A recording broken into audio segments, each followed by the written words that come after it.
चंद्रपुर नगर के राजमहल में कुछ साल पहले ही बंदरों का एक बहुत बड़ा समूह आया था। बंदरों का समूह बगीचे में पेड़ों से गिरे फलों को खाता और राजमहल से रोज बचा हुआ भोजन जो उन्हें दिया जाता उसे खाकर अपनी जिंदगी गुजार रहा था।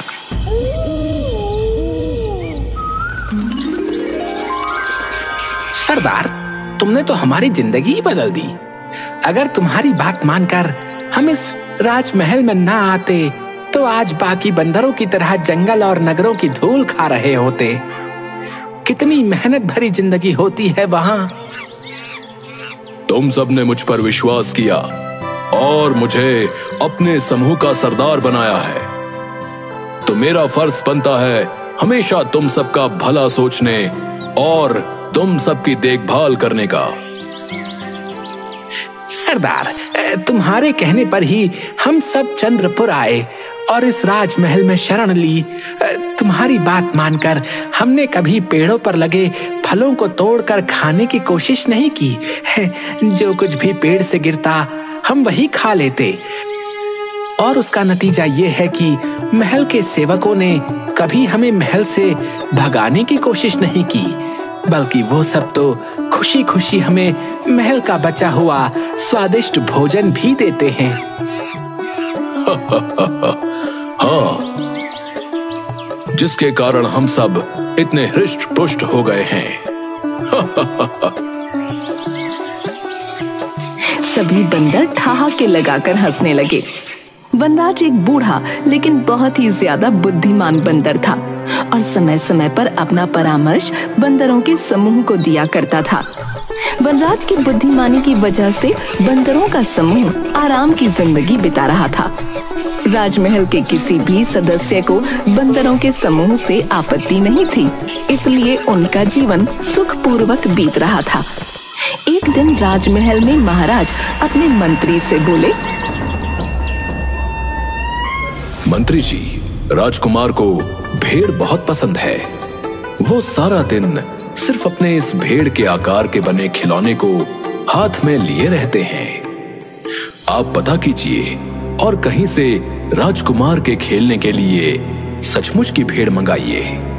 आखिरकार वो राजकुमार हैं। एक ना एक दिन तो उन्हें असली जानवरों का सामना करना ही है, तो क्यों ना अभी से उनकी शिक्षा शुरू कर दी जाए। जो आदेश महाराज। महाराज की जय हो।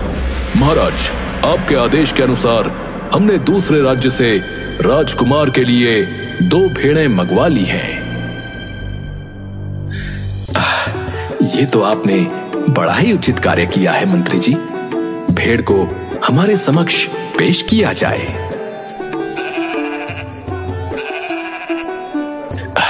मंत्री जी, ये भेड़ें तो बड़ी ही अच्छी नस्ल की लग रही हैं। महाराज, हमने जिस राज्य से इन्हें मंगवाया है वो राज्य अपनी अच्छी नस्ल की भेड़ों के लिए ही प्रसिद्ध है। उस दिन के बाद से एक प्रशिक्षित व्यक्ति की निगरानी में राजकुमार भेड़ के साथ खेलने और समय व्यतीत करने लगे थे। अब राजकुमार का सबसे प्रिय साथी ये दोनों भेड़ थे। दोनों भेड़ों में से एक भेड़ बहुत ही चटोरी थी। जब मन करता रसोई में घुस जाती और खाने की जो चीज मिलती उसे खा लेती। इस चटोरी भेड़ ने तो मुझे परेशान कर रखा है। जब देखो तब रसोई घर में आता है और जो भी खाने की चीज मिलती है उसे खा लेता है। मुझे हर समय इसकी निगरानी करनी पड़ती है। तभी वो चटोरी भेड़ फिर से रसोई घर में आती है और महाराज के लिए तैयार किया हुआ भोजन देख उस पर कूद जाती है, जिसके परिणाम स्वरूप बाकी का भोजन गिर जाता है। रसोइया गुस्से में हाथ में लिया हुआ बर्तन भेड़ को फेंक कर मारता है। वनराज रसोई घर के बाहर लगे पेड़ पर बैठा ये सब देख रहा था। सत्यानाश हो इस भेड़ का। इतनी देर मेहनत करके महाराज के लिए स्वादिष्ट भोजन बनाया था और इस लालची ने सब कुछ बर्बाद कर दिया। अब हमें दोबारा से महाराज के लिए भोजन तैयार करना होगा, वो भी इतने कम समय में। ये सब जो कुछ भी हो रहा है वो उचित नहीं है। कहीं रसोइये और भेड़ की तनातनी हम बंदरों के विनाश का कारण न बन जाए। ये चतुर भेड़ तो खाने के लोभ में कभी भी रसोई घर में चला जाता है। यदि किसी दिन क्रोधवश रसोइये ने चूल्हे की जलती हुई लकड़ी उस पर फेंक दी तो अनर्थ हो जाएगा। सरदार, आप इतना चिंतित क्यों हो रहे हैं? इन चीजों से हमें क्या फर्क पड़ता है? ये तो रसोइये और भेड़ के बीच का मामला है, हमें इसमें नहीं पड़ना चाहिए। तुम समझ नहीं रहे हो। अगर रसोइये ने गुस्से में चूल्हे की जलती हुई लकड़ी उस भेड़ पर फेंक दी तो भेड़ का शरीर तुरंत आग पकड़ लेगा और आग की जलन से भेड़ इधर उधर अपनी आग बुझाने के लिए भागना शुरू करेगी। तुमने देखा है कि रसोई घर के सबसे पास घोड़ों का अस्तबल है और वो अस्तबल सूखी हुई घास से भरा हुआ है। अगर भेड़ गलती से भी उस अस्तबल में चली गई तो वो अस्तबल धधक उठेगा, घोड़े जल जाएंगे, बहुत अनर्थ हो जाएगा और घोड़ों का जलना हम बंदरों का काल बन जाएगा। मुझे लगता है सरदार, आप कुछ ज्यादा ही विचार कर रहे हैं।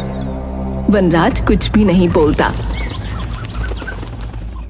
रात के समय जब पूरा समूह सो चुका होता है, उस वक्त भी वनराज की आंखों में नींद नहीं होती। ये बात उसे परेशान कर रही होती है। सुबह होते ही वनराज अपने समूह की सभा बुलाता है और उन सबके सामने अपना संदेह प्रकट करता है। मुझे ऐसा लगता है कि रसोइये और भेड़ के बीच की लड़ाई और आगे बढ़े उससे पूर्व ही हमें राजमहल को छोड़ देना चाहिए, क्योंकि इन दोनों के बीच की लड़ाई हमारे लिए प्राण घातक सिद्ध हो सकती है और हमारा विनाश निश्चित है। सरदार, हम आपकी बात से सहमत नहीं हैं। हम इस राजमहल में इतने आराम से रह रहे हैं, हमें क्या जरूरत है यहाँ से जाने की? आपको भी इन बातों में नहीं पड़ना चाहिए और आराम से अपना जीवन व्यतीत करना चाहिए।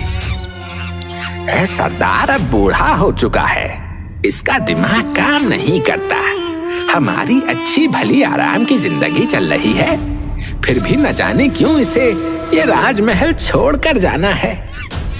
मुझे तो लगता है कि सरदार अब बूढ़ा हो गया है, इसलिए उसका दिमाग काम नहीं करता।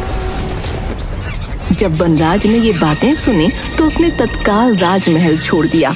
कुछ ही दिनों बाद भेड़ रसोई घर में घुस गई और उसे देखते ही रसोइये ने चूल्हे से जलती हुई लकड़ी का टुकड़ा उठाकर भेड़ पर फेंक दिया, जिसके कारण भेड़ के शरीर में आग लग गई और वो इधर उधर भागने लगी। कई घोड़े जलकर मर गए।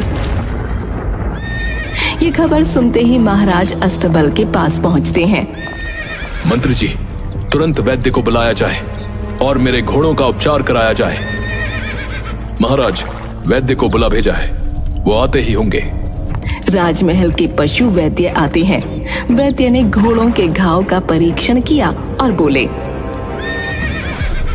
इन घोड़ों को शीघ्र ठीक करने का एक ही उपाय है महाराज, कि इन पर बंदरों की चर्बी लगा दी जाए, जिसके कारण घोड़ों का घाव अति शीघ्र ठीक हो जाएगा। मंत्री जी, हमारे राजमहल में जितने भी बंदर हैं और आसपास भी जितने बंदर मिले, उन सबको पकड़ा जाए और उन सबको मारकर उनकी चर्बी घोड़े के उपचार के लिए उपयोग की जाए। हमें हमारे सारे घोड़े अति शीघ्र पहले की तरह स्वस्थ चाहिए। राजा का आदेश मिलते ही राजमहल के सारे बंदरों को पकड़कर मार दिया जाता है और उनकी चर्बी घोड़ों के उपचार के लिए प्रयोग की जाती है। बंदरों का पूरा समूह समाप्त हो जाता है। जल्द ही वनराज तक ये खबर पहुंच जाती है। मैं राजा को नहीं छोड़ूंगा और प्रतिशोध लेकर रहूंगा। उसने मेरे पूरे समूह को समाप्त कर दिया। मैं उस राजा के पूरे वंश का भी वैसे ही सर्वनाश कर दूंगा जैसे उसने मेरे वंश का किया है। एक दिन बंदर पानी की झील के पास बैठा हुआ राजा से प्रतिशोध लेने के बारे में सोच रहा था। तभी उसने कुछ देखा।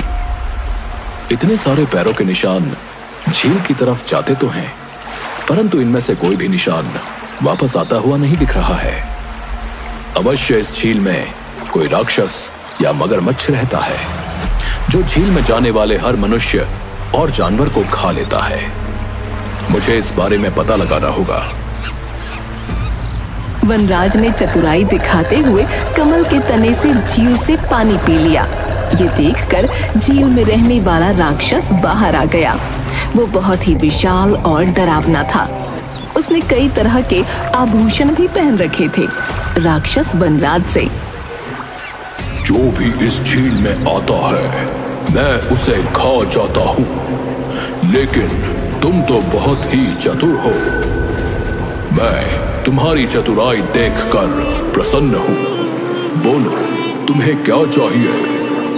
मैं सिर्फ इतना चाहूंगा कि आप मेरी मदद करें। किस तरह की मदद चाहिए तुम्हें? एक राजा ने मेरे पूरे वंश का नाश कर दिया है। मैं उससे प्रतिशोध लेना चाहता हूं। आप मेरी सहायता करें। मुझे अपना कंठहार दे दें। मैं आपको वचन देता हूं कि मैं आपका कंठहार आपको जल्दी ही लौटा दूंगा और उसके साथ ही आपके भोजन का प्रबंध भी कर दूंगा।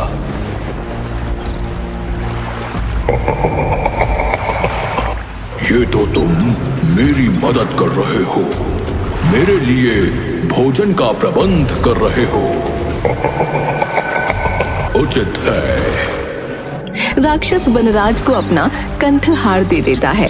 वनराज कंठहार को पहनकर चंद्रपुर नगर में वापस पहुंच जाता है और एक पेड़ से दूसरे पेड़ पर झूलने लगता है। जो भी उसे देखता और वो कंठहार देखता दंग रह जाता। राजा के सैनिक राजा को प्रसन्न करने के लिए वनराज को पकड़कर राजा के समक्ष ले जाते हैं। तुम्हें ये कीमती कंठहार कहां से प्राप्त हुआ है, जो तुमने अपने गले में पहना है? महाराज, ये कीमती कंठहार मुझे समृद्धि के देवता द्वारा प्रदान किया गया है। समृद्धि के देवता? वो तुम्हें कहां मिले? महाराज, वो जंगल के बीचों बीच स्थित एक झील में निवास करते हैं। जब सूर्य आधा उदय हुआ होता है, उस समय जो व्यक्ति उस झील में डुबकी लगाता है तो उसे उस समृद्धि के देवता का आशीर्वाद और कंठहार प्राप्त हो जाता है। महाराज वनराज की बातों में आ जाते हैं और वो अपनी पत्नी और पूरे परिवार सहित उस झील में डुबकी लगाने को तैयार हो जाते हैं। महाराज, कल सुबह की मंगल बेला में आप सब उस झील के पास पधारिए और अपने पूरे परिवार और स्नेही जनों के साथ झील में डुबकी लगाकर समृद्धि के देवता का आशीर्वाद प्राप्त कीजिए। लोभ में अंधे हो चुके राजा ने तुरंत आदेश दिया। कल सुबह हम अपनी महारानी, पुत्र, परिवारजन, मंत्रियों और सेवकों सहित उस झील पर जाएंगे और वहां जब आधा सूर्योदय हुआ होगा, उस समय झील में डुबकी लगाकर समृद्धि के देवता का आशीर्वाद प्राप्त करेंगे और साथ ही कंठहार भी। अगली सुबह वनराज महाराज, महारानी, राजकुमार और अन्य लोगों के साथ उस झील के किनारे पहुंच जाते हैं। महाराज, आप सबको अलग अलग स्थान से झील में उतरना होगा, क्योंकि अगर आप सब एक स्थान से ही झील में जाएंगे तो जो पीछे होगा उसकी बारी आते आते सूर्य पूरा उदय हो जाएगा और वो समृद्धि के देवता के आशीर्वाद और कंठहार से विमुक्त रह जाएगा। इसलिए उपयुक्त यही रहेगा कि आप सभी अलग अलग स्थान से एक साथ झील में प्रवेश करें और समृद्धि के देवता का आशीर्वाद और अद्भुत कंठहार प्राप्त करें। महाराज, परंतु आप सबके जाने के बाद अंत में झील में उतरिएगा। महाराज अपने साथ आए हुए सभी लोगों को झील में उतरने का आदेश देते हैं। सब अलग अलग स्थान से झील में उतरते हैं और राक्षस द्वारा खा लिए जाते हैं।